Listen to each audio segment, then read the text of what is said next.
Have you ever looked at your retirement account and thought, I'm doing everything right? You save consistently. You contribute to your retirement account every month. You avoid unnecessary debt. You own a home. And compared to many people around you, you're in a good financial position. So naturally, you assume retirement is taking care of itself. But here's the question very few people ask. What if everything looks fine today, yet your retirement plan is quietly developing problems you can't see? That's exactly what happened to a man named Robert. Robert is 57 years old. He works in operations for a manufacturing company. He has worked there for many years and earns a comfortable income. He isn't a millionaire, but he has built a stable life. He owns his home.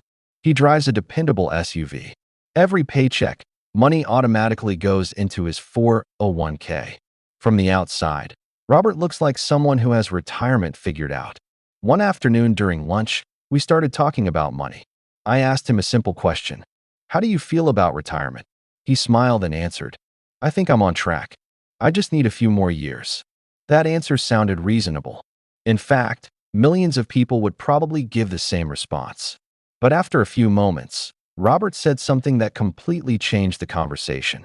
He looked down at his coffee and quietly said, I've done everything people told me to do, so why do I still feel behind? That single sentence reveals one of the biggest problems in retirement planning. Because feeling prepared and actually being prepared are not always the same thing. Many people reach their 50s believing they have plenty of time. They think they simply need to keep saving for another 5 or 10 years. But retirement planning changes as you get older.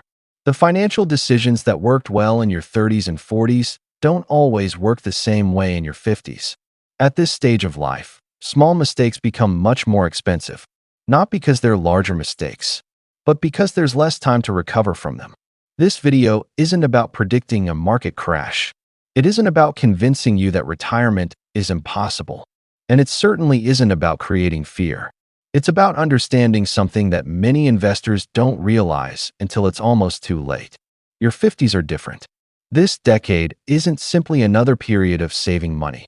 It's a transition period, a time when protecting what you've built becomes just as important as growing it. The problem is that many people continue using the same financial strategy they used 20 years ago without realizing that their situation has completely changed. Think about it this way. Imagine driving across the country. For hundreds of miles, the road is straight. You can drive at a steady speed without making many adjustments. Then suddenly, the road becomes steep and full of sharp curves.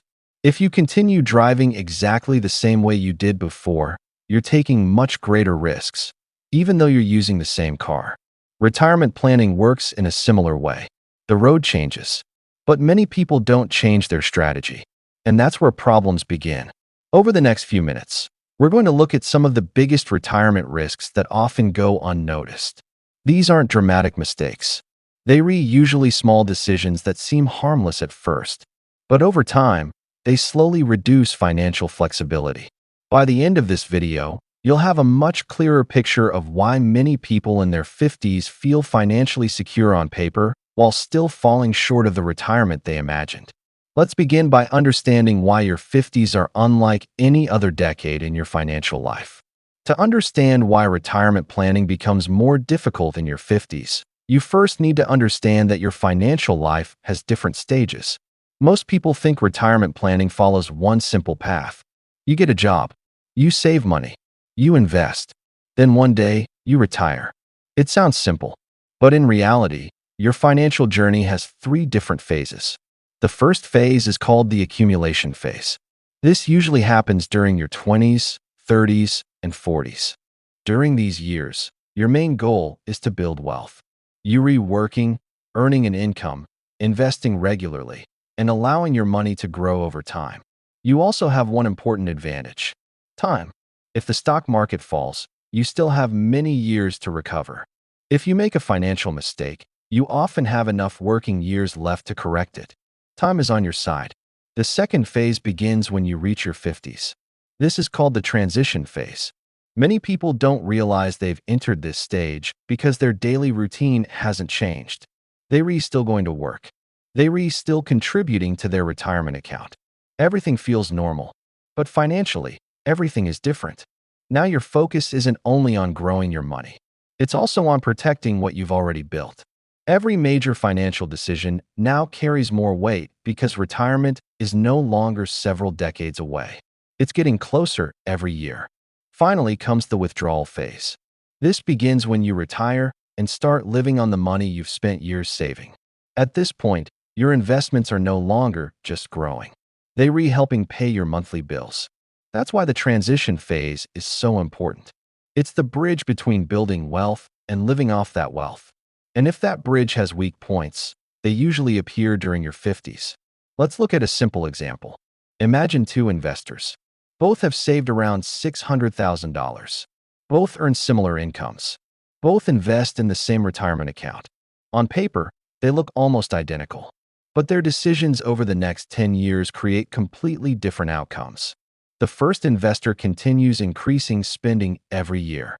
A newer vehicle, a larger vacation budget, more expensive hobbies. Monthly expenses slowly rise without much thought. The second investor also enjoys life. But instead of increasing fixed expenses, he focuses on keeping his monthly costs under control.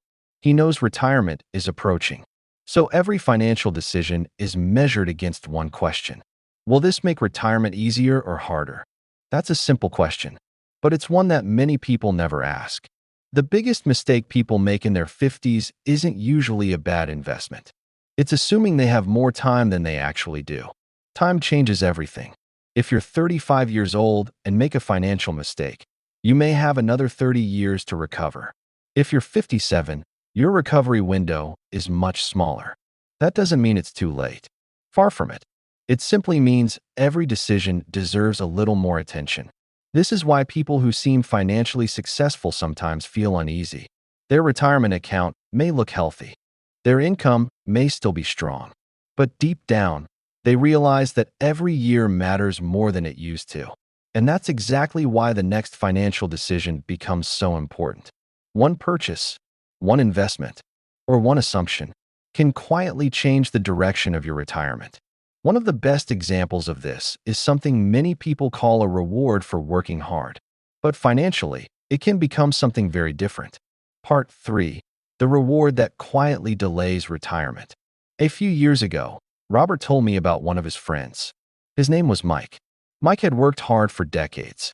Long hours, very few vacations, always putting work before leisure. Then one day, he decided it was finally time to reward himself. He bought a fishing boat, not a small boat, a large, fully equipped fishing boat that cost nearly $58,000. He didn't pay cash. He financed it. When people asked why he bought it, his answer was simple. I've worked my whole life. I deserve it. Most people agreed with him.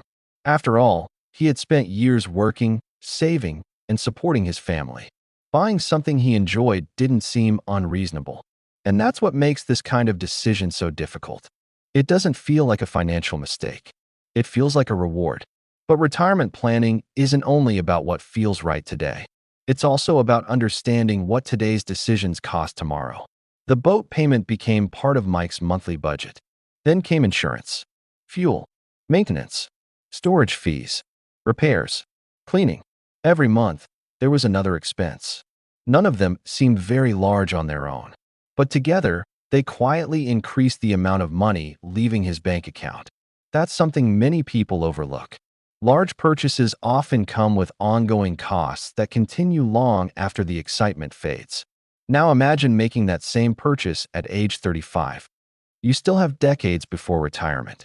You have time to increase your savings later if necessary. You have time to recover.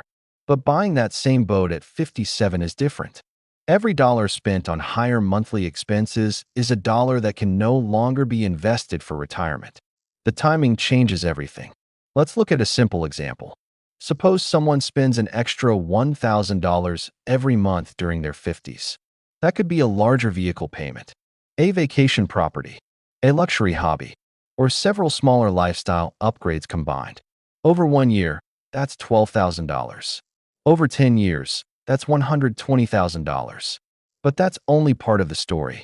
If that same money had been invested instead, it could have continued growing through compound returns. Depending on investment performance, that amount could potentially become much larger over time. This is called the opportunity cost. It's the value of what you give up when money is spent instead of invested. Most people never notice opportunity cost because it doesn't appear on a monthly bill. There's no invoice reminding you how much future growth you lost. The cost remains invisible. That's why lifestyle inflation can become dangerous in your 50s. Lifestyle inflation simply means increasing your spending as your income grows. A better car, a larger home, more expensive vacations, new hobbies. None of these purchases are automatically bad. The problem begins when higher spending becomes permanent. Every new monthly payment reduces flexibility, and flexibility becomes one of your greatest financial assets as retirement approaches. The goal isn't to stop enjoying life. Retirement planning isn't about avoiding every luxury. It's about asking one important question before making a major purchase.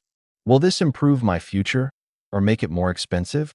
Sometimes the answer is worth the purchase. Sometimes it isn't. The important thing is making that decision intentionally, because the biggest retirement problems rarely begin with one large mistake. They usually begin with small financial commitments that slowly grow over time. And while many people are focused on managing their spending, there's another assumption that can create an even bigger problem. It's the belief that retirement will happen exactly as planned. Unfortunately, life doesn't always follow our schedule. Retirement isn't just about reaching a certain number. It's about building a financial system that can handle unexpected challenges. Because life rarely follows the exact plan we create. Markets change, jobs change, health changes, families change. The more flexible your financial plan is, the better prepared you'll be for whatever comes next. So before you leave, take a moment to ask yourself one final question. If your retirement plan had to survive an unexpected job loss, higher healthcare costs, or one major financial mistake, would it still keep you financially secure? If the answer is, I'm not sure, don't ignore it. Sometimes the best financial decision isn't making a major change. It's simply asking the right questions before problems appear. If you found this video helpful, consider subscribing for more practical financial lessons designed to help you make smarter decisions with your money. Thank you for watching, and I'll see you in the next video.